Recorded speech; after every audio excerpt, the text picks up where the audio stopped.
কারণে এই বিপদ নিয়ে যাওয়া হয়। ফরিদপুরের খরচ ভবনের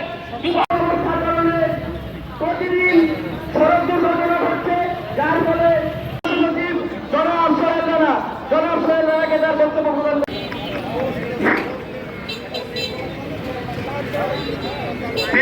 এই ফরিদপুরের অনেক উন্নয়ন কর্মকাণ্ডকে একটি সেই জেলায় উন্নয়নের একটি রাস্তা এবং একটি সড়ক জাতির উন্নয়নের মাইল ফলক।